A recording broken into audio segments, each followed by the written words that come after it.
নমস্কার। The power of astrology Sumanta ji Chowdhury আমার YouTube চ্যানেলে আপনাদের সবাইকে স্বাগত।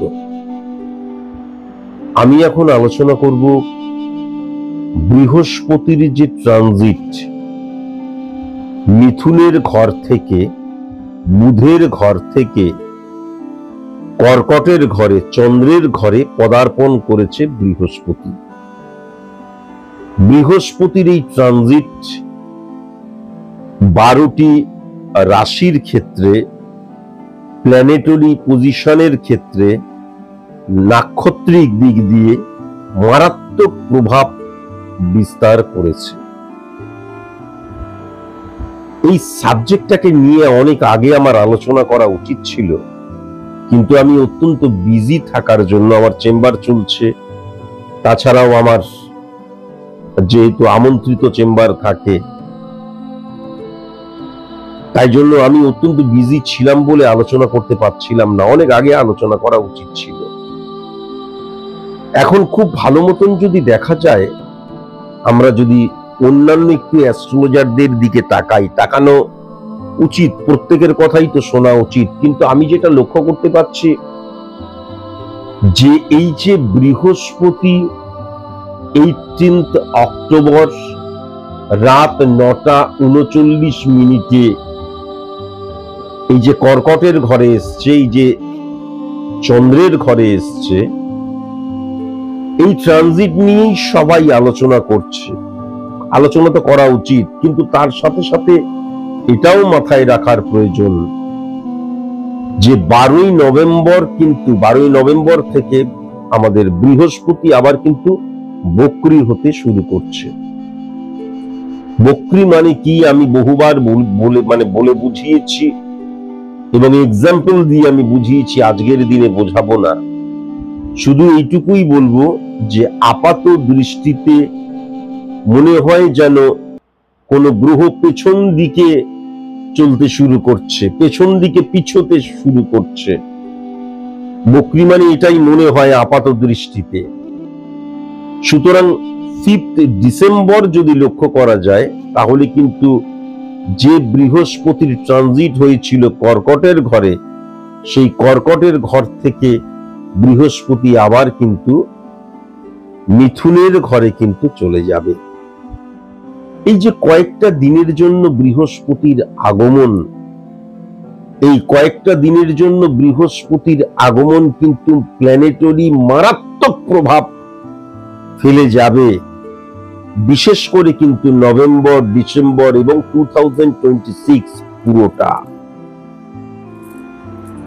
এটা অত্যন্ত ইম্পর্টেন্ট একটা সাবজেক্ট, তাই জন্যই কিন্তু যে কোনো উপায় আমি এটা আলোচনা করার জন্যই, আমি এতদিন করতে পারছিলাম না, একটু সময় পেয়েছি, তাই জন্যই কিন্তু আমি আলোচনা করছি। এটা অত্যন্ত ইম্পর্টেন্ট একটা সাবজেক্ট।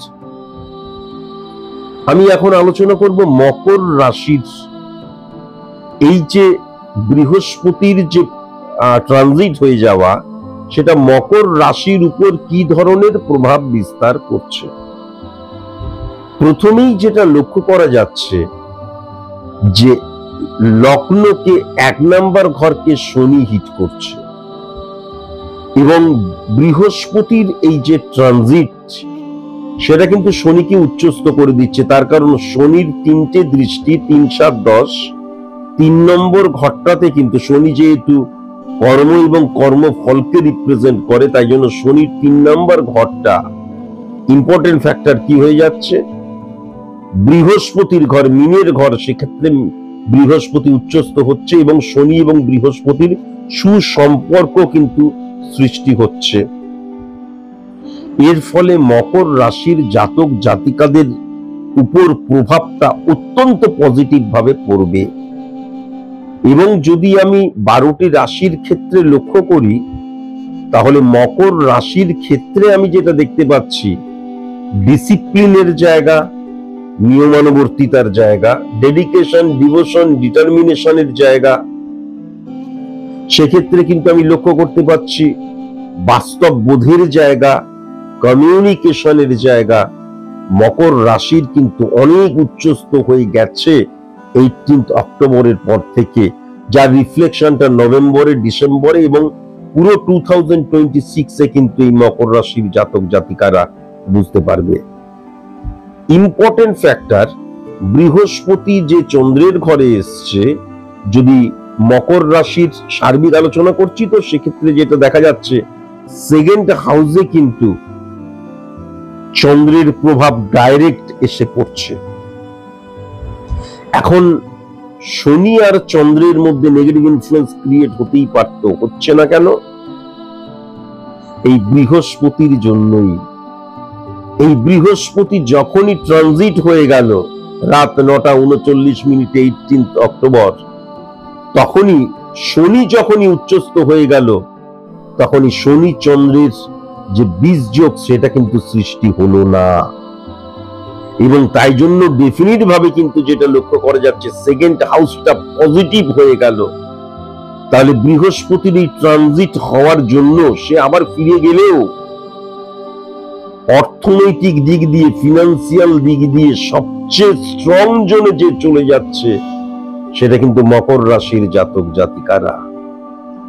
আবার যদি খুব ভালো মতো লক্ষ্য করা যায় তাহলে কিন্তু শুক্রের ঘরে বসে রয়েছে, কিন্তু শুক্রের ঘরে বসে ডাইরেক্ট মঙ্গলকে হিট করছে।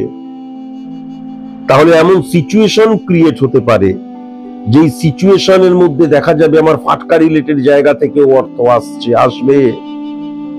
শুধু নভেম্বর মাস বা ডিসেম্বর মাস বা এই কয়েকটা মাস নয়, 2026 পুরোটাই কিন্তু মকর রাশির জাতক জাতিকাদের ক্ষেত্রে ফাটকা রিলেটেড জায়গা অত্যন্ত স্ট্রং জোন, এবং ফাটকা রিলেটেড জায়গা থেকে কিন্তু তারা উপার্জন করতে শুরু করবে। ফাটকাটা পজিটিভ না নেগেটিভ এই নিয়ে বহুবার বলেছি, কিন্তু 2026 এই বছরটা বা ডিসেম্বর বা নভেম্বর এই মাসটা 2025 এই সময়টা কিন্তু আলটিমেট ফাটকার সাপোর্টের জায়গা মকর রাশির জাতক জাতিকাদের ক্ষেত্রে লক্ষ্য করা যাচ্ছে।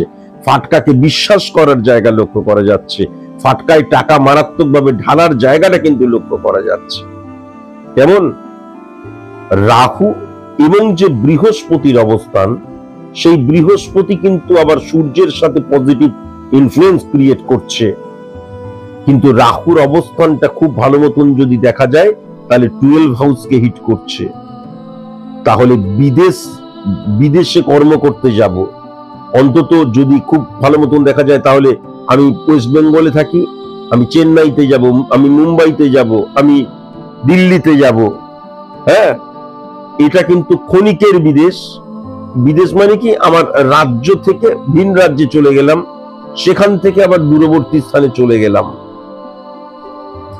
তাহলে যারা যারা যেইখানে জন্মেছে গৃহ থেকে দূরবর্তী স্থানে কর্মসূত্রে যাবে, বা দেখা যাচ্ছে উচ্চ শিক্ষার জন্য যাচ্ছি, পড়াশোনার জন্য যাচ্ছি, কর্মের জন্য যাচ্ছি, তাদের ক্ষেত্রে কিন্তু এই যে বৃহস্পতির পরিবর্তন অত্যন্ত পজিটিভ। যারা যারা বিদেশি কোম্পানিতে কাজ করছো, যারা যারা বিদেশি প্রোডাক্ট নিয়ে বিজনেস করছো, যারা যারা কমিউনিকেশনের জায়গায় বিদেশি ল্যাঙ্গুয়েজ ব্যবহার করছো প্রফেশনাল সেক্টরে, এদের ক্ষেত্রে লক্ষ্য করা যাবে যে এই যে 18 অক্টোবরের ট্রানজিট, বৃহস্পতির ট্রানজিট রাত্রেবেলায় 9:39 সেটা অত্যন্ত কিন্তু একটা ফ্রুটফুল রেজাল্ট এনে দেবে, অত্যন্ত ফ্রুটফুল কিন্তু রেজাল্ট এনে দেবে, এটা কিন্তু ডেফিনিট ভাবে বলা যায়। তেমন বিদেশ কানেকশন, আমার অনেক স্টুডেন্ট পর্যন্ত বিদেশের কানেকশন করছে চাকরি পাওয়ার জন্য, হার্নসোল চেষ্টা করছে, তারা কিন্তু চাকরি পেয়ে যাবে। আমার কর্মটা আলটিমেট শেষ কথা বলে, কিন্তু সংযোগের জায়গাটাও লাগে। সময় সে পহলে কুছ নেই হতা, এই বারবার ধরে বলেছি, এই জায়গাটাও কিন্তু লক্ষ্য করা যাচ্ছে। কিন্তু ইম্পর্টেন্ট ফ্যাক্টর যেটা হচ্ছে যে বৃহস্পতির ট্রানজিট শনিকে উচ্চস্থ করলো, তাই জন্য সেকেন্ড হাউস বলবান হয়ে গেল। কিন্তু প্রবলেম যেটা লক্ষ্য করা যাচ্ছে যে আমার নিজের প্রতি বিশ্বাস, যখনই আমি অর্থ ইনকাম করতে শুরু করব, যখনই আমি আস্তে আস্তে আমার পজিশন বাড়তে শুরু করবে, তখন নিজের প্রতি বিশ্বাসটা খণ্ডিত হতে শুরু করবে। তখন সেলফ কনফিডেন্সের জায়গাটা কিন্তু দেখা যাবে খণ্ডিত হচ্ছে, অন্যের দ্বারা চালিত পরিচালিত হওয়ার জায়গাটা লক্ষ্য করা যাবে। আবার বৃহস্পতি 6-9 কানেকশন মঙ্গলকে হিট করছে।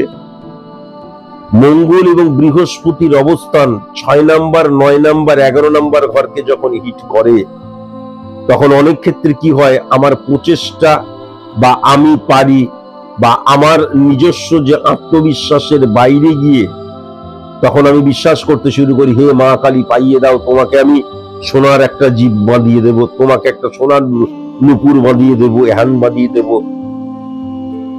কিন্তু আসলে কোন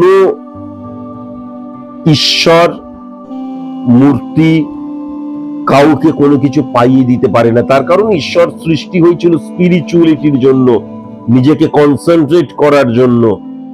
আমরা যখন কাজ করি, কর্মের বাইরে যখন আমরা ফাঁকা থাকি, ফাঁকা মস্তিষ্কে কি হয়, শয়তানের বাস হয়। তাই জন্য যখন আমরা ফাঁকা থাকছি, তখন যাতে শয়তানগুলো খেলা না করতে পারে আমার মস্তিষ্কের মধ্যে, তাই জন্যই তখন কিন্তু মস্তিষ্কটার মধ্যে যে ব্রেন, তাকে একদম বশীভূত করা, কনসেন্ট্রেট করার জন্যই ঈশ্বরের সৃষ্টি হয়েছিল। এটা মাথায় রাখার প্রয়োজন আছে, ঈশ্বর কখনো কাউকে পাইয়ে দিতে পারবে না। God is dedication, combination of all realities and thinkings. তাহলে সেই জায়গা থেকেও কিন্তু ভেরি ভেরি কসাস এবং কনসাস হওয়াটা প্রচন্ড প্রয়োজন। আমি আমার কর্মের উপর বিশ্বাস না করে যদি মনে করি জাগ্রত দেবী, তার কাছে পুজো দিয়ে এলাম, মানত করে এলাম, তিনি পাইয়ে দেবেন, যখনই আমার ভক্তির জায়গাটা, বিশ্বাসের জায়গাটা খণ্ডিত হয়ে গিয়ে বেশিরভাগটাই যখন ঈশ্বর তাত্ত্বিক বা ঈশ্বরের মানে কি বলবো, ঈশ্বর ভিত্তিক হয়ে যায়, তখন আমার 100,000% যে এফোর্টটা, সেটা কিন্তু আমি দিতে পারি না। সেই জায়গাটা কিন্তু এই ক্ষেত্রে মকর রাশির জাতক জাতিকাদের ক্ষেত্রে মারাত্মকভাবে লক্ষ্য করা যাচ্ছে। ঠিক সেরকম ভাবেই কিন্তু এই ক্যালকুলেশনটা শুধু একটু চেঞ্জ করে দিতে হবে। তার মধ্যে বৃহস্পতি এবং তার মধ্যে চন্দ্রের প্রভাব, বুধ দ্বারাই ইনফ্লুয়েন্স ক্রিয়েট করা। তাহলে যারা তোমরা মকর রাশির জাতক জাতিকা প্রেমজ সম্পর্কে লিপ্ত, সেই প্রেমজ সম্পর্কটা এমন মজে যাওয়া প্রেমজ সম্পর্ক হবে যে মনে করবে আমার গার্লফ্রেন্ড বা আমার বয়ফ্রেন্ড সারা জীবন বোধহয় সে আমারই থাকবে। এই মনে করে আমি আমার সবটুকু, আমার ফিলিংস থেকে শুরু করে, আমার শরীর থেকে শুরু করে, আমার যৌনতা থেকে শুরু করে সমস্ত কিছু আমি প্রদান করলাম, কিন্তু লয়ালের জায়গা পজিটিভ লক্ষ্য করা যাচ্ছে না। সবকিছু পাওয়ার পর সবকিছুই তো পাওয়ার হয়ে গেল, বিয়ে করে বেকার বেকার আবার টানাটানির কি দরকার? কেননা আজকালকার সম্পর্কগুলো অত্যন্ত ভঙ্গুর। দায়িত্ব বোধের জায়গাটা, দায়িত্ব নেওয়ার জায়গাটা, রেসপন্সিবল পার্সন হওয়ার ক্ষেত্রে, মানে সম্পর্ককে ক্যারি করার জায়গা আজকের দিনে নেই বলেই কিন্তু আজকের দিনে T20 মতন ছোট ছোট ছোট ছোট সম্পর্ক সৃষ্টি হচ্ছে, কয়েক দিনের, কয়েক মাসের, কয়েক বছরের, তারপরে সব আবার অফ হয়ে যাচ্ছে। এখান থেকেও কিন্তু ভেরি ভেরি কসাস এবং কনসাস হতে হবে। আজকের মতন এইটুকুই, নমস্কার।